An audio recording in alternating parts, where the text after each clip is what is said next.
What's up, everybody? It's Sir Mr. Clean, and we're back with a movie review. I actually haven't done something like this before, I don't think. I did a couple trailer reviews once or twice, but I haven't done a full movie review. And it's not I didn't pre-plan too much, other than I just knew I wanted to do one.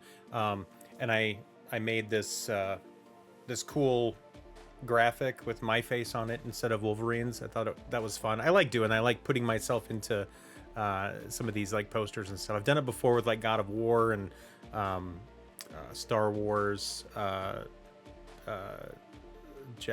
was it? Star Wars. The new Star Wars game. I did that. I've done a couple others. It's been pretty fun to do that, so I like doing that. But anyway, I've never done like a full review before. Like I said, I didn't write anything down really. I just wanted to kind of get my thoughts out. We're going to start with just my overall opinions, and then I'll let you guys know when we're going to get into like some spoilers. And I'm also not like a huge movie critic. Like, I don't pick apart technical stuff really. I watch movies because I want to enjoy them. If I enjoy the story, if I enjoy the action, if I enjoy the nostalgia is actually huge for me. So if there's a lot of good nostalgia and lots of good throwbacks and like cameos and surprises like that, I'm a sucker for it. So I will usually like the movie because of those things, not hate it because of those things. I think that stuff is just fun. I like fan service.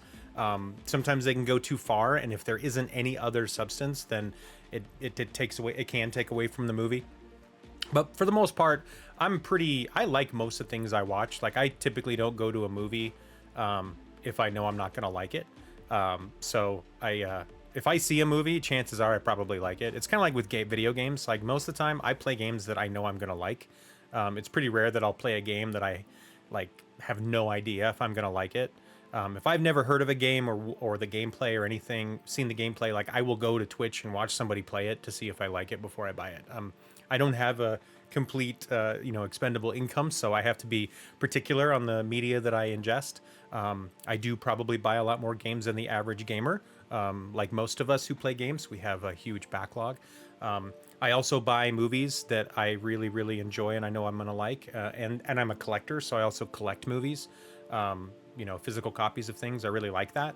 I like to be able to display things behind me. So that's part of why I like to do this kind of stuff. So if you're like super critical and really into movie reviews, you probably won't get much out of this because that's not the angle that I'm taking. I'm taking it from as a fan, and letting other fans know, is this worth your time? And is it something that, you will see? I have seen it twice already in the theater. I went once opening weekend and then once a few days later with a friend for his birthday.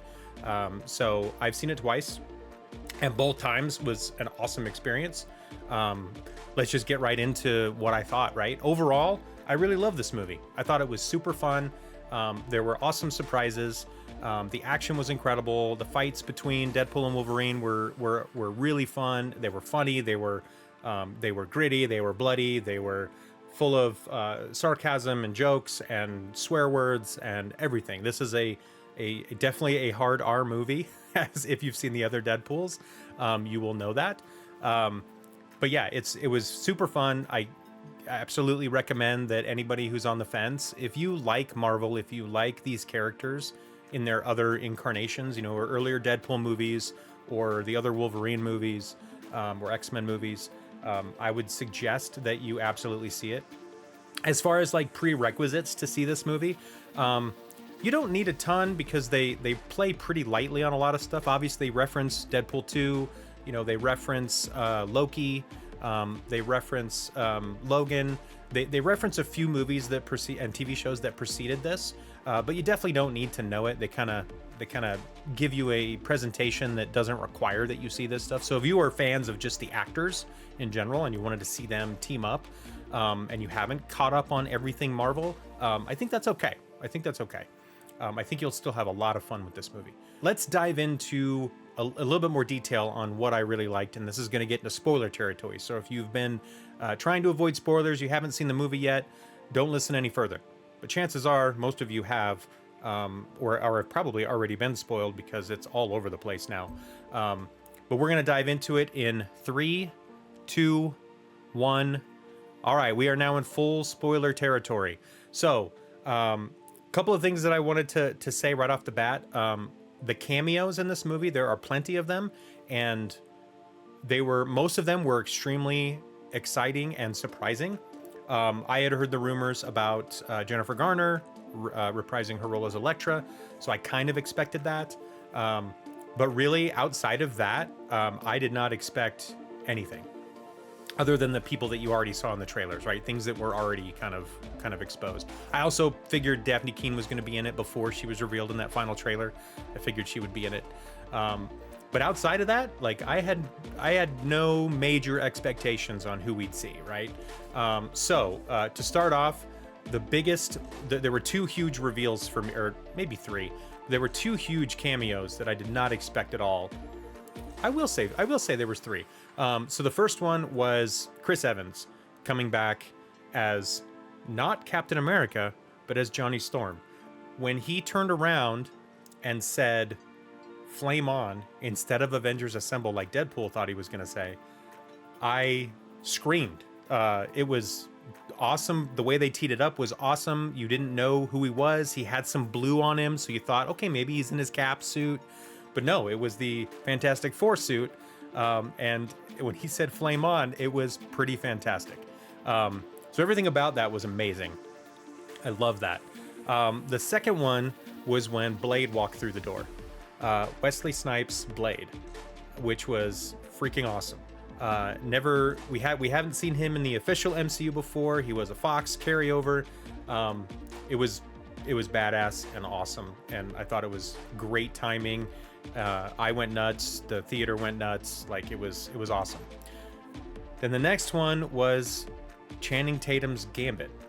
Now, we had heard back a while ago that Channing Tatum was supposed to have a movie. It was apparently greenlit and in the planning process, and then the whole Fox Disney thing happened, and it got canned, or at least put on the back burner, or put to the side. And now, with the great reception that all got, and his ridiculous accent, it was a fantastic cameo. It was great because it played into the meta. The way that his lines and stuff just played right into the meta. Like he was saying stuff like, "I don't know where I came from," or whatever, just kind of playing up the idea that this is the first time you've seen him and you don't know where he came from or how he originated. And he was like, maybe I was born in here. And just some of his lines were incredible. His accent, I didn't love his accent, but I think it adds to the funny. And if they do a solo movie, which it sounds like there's a lot of positive energy around this now, and that a solo movie probably will happen, or he will be in the MCU's X-Men movie, which would be fantastic. Not to plug Fantastic Four, because that sounds like it's going to be awesome too. Everything I've seen about that is incredible. But I loved that. I think that if when he does a movie, I think they need to really spend more time on his dialect, because it felt a little weird and out of place, but it was also really funny. But I don't want to be making fun of people. I don't want it to be a make fun of thing. I want it to feel more authentic. He does have a little bit of that background naturally. He grew up in Louisiana, and he grew up near, the folks that talk that way. So I think he can do it. It did feel a little weird. That's my only criticism about that. Everything else was great. Like Gambit was great. Way better than what we saw in Wolverine, I think. I really enjoyed it. I think another thing with Gambit is that Channing Tatum really loves the character. So anybody like Ryan Reynolds with Deadpool and Hugh Jackman with Wolverine, like they just embody those characters. Henry Cavill is The Witcher, and maybe we'll see him again as Wolverine. That was another really surprising cameo. Was they had what Deadpool called Calverine. So Henry Cavill made an appearance as a Wolverine, which was pretty cool. There was a lot of really good cameos in the movie. And what's crazy is that like a lot of the positive I have around this movie is with the cameos, is with the nostalgia, is with the characters that I remember watching 20 years ago, plus, Blade's, 25 years ago. Seeing these people reprise their roles, and just how fun that was to see, and how the MCU and Deadpool group like brought in and played kind of homage to the Fox characters. I thought that was really cool. And at the end credits, they had like a little sizzle reel of like the filming of a lot of the Fox movies and stuff. So it felt like a good tribute, and it didn't feel like they were ripping them off or anything. So I've heard some criticisms about that, but I thought it was really good. Overall, the movie itself was okay. The story was okay. It wasn't grand, but none of the Deadpool stories have all been that great. You know, the villains haven't been that great. They've kind of played second character, of course, to just Ryan Reynolds as Deadpool. It's mostly about his crazy antics and his fourth wall breaking and things like that. So I wasn't expecting that it was going to be huge. I just felt like if they made the movie 10-15 minutes longer and had a little bit more character development with Cassandra Nova's character, I thought it would have been a lot better. There was just some really bland things that happened. You know, she's super powerful, yet there were just so many times where it felt like they got the surprise on her and it just didn't seem realistic. It didn't feel like it was all that hard to beat her in the end. So it didn't seem like there was high enough stakes. And that's just a criticism I have with most comic book movies. It's pretty rare that you end up with a villain that has a really high stakes and creates these really impossible situations. I feel like Avengers, the MCU arc during the Infinity Saga, was probably the best. Like, bringing up Thanos as a villain, I think was probably the best villain we've ever had. But they also build it up over many movies. The ones where Thanos actually showed up and you got whispers of like what was happening. But in one movie, introducing a villain and then trying to make them feel like they are the worst enemy you can have. Like, I didn't believe that she was really going to be able to destroy all the timelines, you know, and that the sacrifice at the end didn't feel like as big of a sacrifice as we thought it was. Like, we obviously knew that they weren't going to die. So it just felt like the stakes were really low. But for a Deadpool movie, for the idea that this is a comedy, this is a, you know, absolutely ridiculous type of movie, the story always was probably going to play second seat. I think there were some good heartfelt moments, and they didn't really feel forced. I think both Ryan Reynolds and Hugh Jackman are pretty authentic actors, and you know, I believe them. And so I thought it was good. It wasn't great, but it was good, and it was serviceable. So I don't think there was a huge issue with that. I don't go to these movies for the story as much as I go to see the characters, to see the action scenes, to see the, you know, the arcs. And then a lot of people don't like this, but I'm a big fan of when things are linked together. Ryan Reynolds actually made a comment about how this movie isn't teeing up, you know, another movie. It's not a commercial for another movie. He said that a few times. And for me, that's not a bad thing. I like that the MCU has been building these universes, and that I am rewarded when I want to go watch all the TV shows, and I want to watch all the movies, and I want to watch all the animated features and all the little things that come out, the quicks, or the shorts, you know, and the little Christmas specials. And like, I love it when that stuff is mixed together. I like complex world building. So when those things pay off, it's great. When I hear that, oh, this is going to be a show, but it's not connected to the MCU, I'm just like, why not? Like, it doesn't necessarily have to take away if you do it right, and it can only build upon, which is what I tend to go for. I love it when that happens in video games, like when sequels are referencing things that happen in the prequel. That's why I tend to not jump into games unless I can start from the beginning, because I want the whole story. I want to understand the references. I like that stuff. I like the little Easter eggs, the nuggets. If I miss something and then I go watch like a YouTube video about it, I love when I find things that I missed. The first time I remember this ever happening to me was with Fight Club.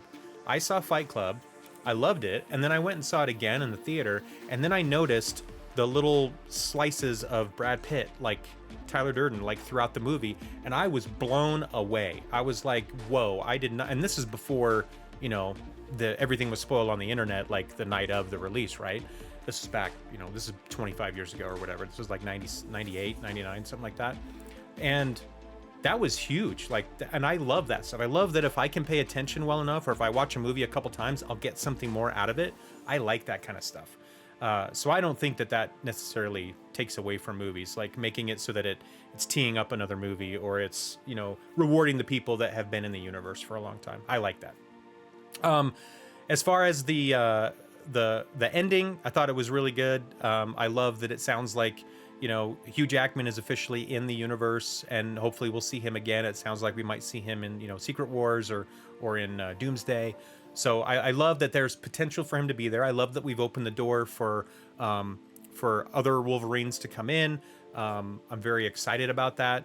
I love the idea of, and I know this is all comics, right? So it's not like a movie thing that they're doing specifically for the movies, but the idea that there's different timelines, different realities, things like that, that we can bring in different people and experiment with stuff, and nobody's ever really dead, so they can, because they live in different timelines. So like Robert Downey Jr. can come back as Iron Man and do a cameo, and that's really cool to me. I don't think that's ruining the character at all. I think that's part of the fun, and that's what I really enjoy about it. All right, so I think this is actually probably closer to about 10 minutes now, so I want to wrap up and basically say I love this movie. I probably give it like a 9 out of 10. There's definitely things that could have been better. If they would have fleshed out Cassandra a little bit more and raised those stakes, then it probably would have been a 10 out of 10. That's probably the only thing I think that's lacking. Everything else was pitch perfect. Like their montage at the beginning to give tribute to Logan, which I've heard that the director of Logan loved and thought that was really creative and cool. And then just the cameos and the people they brought in, the humor, the fourth wall breaking. Hugh Jackman was awesome as Wolverine as always. And it was just really fun to see this ensemble come together and build just a really fun experience. I highly recommend you see it in the theaters while it's still there. I'm definitely picking this up on, you know, Blu-ray or whatever when it comes out. I'll get the most highest like collector's edition that I can, because I like to collect these things. And that's my final review. Thank you guys so much for coming and hanging out. I appreciate it. As you can see, we've got a thermometer here, over here, sorry. We're trying to raise $2,000 as quickly as we can for Extra Life, which is an organization that helps Children's Hospital. And if we do, we can get a Extra Life themed controller of our choice. We'll probably go with a PS5 controller. But as you can see, we're over halfway there. We're at $1,277 raised so far. Each one of those little check marks is a new level on the heat index. We've been doing hot sauces.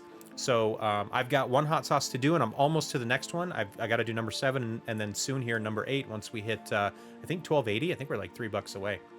So if you're thinking about any of that, definitely reach out to me, leave a comment, whatever. I can share the donation link in the comments. But otherwise, thank you so much for being here. Follow us on here on YouTube, or watch us live on twitch.tv/SirMrClean. And thank you very much, and we'll see you again soon. Take care.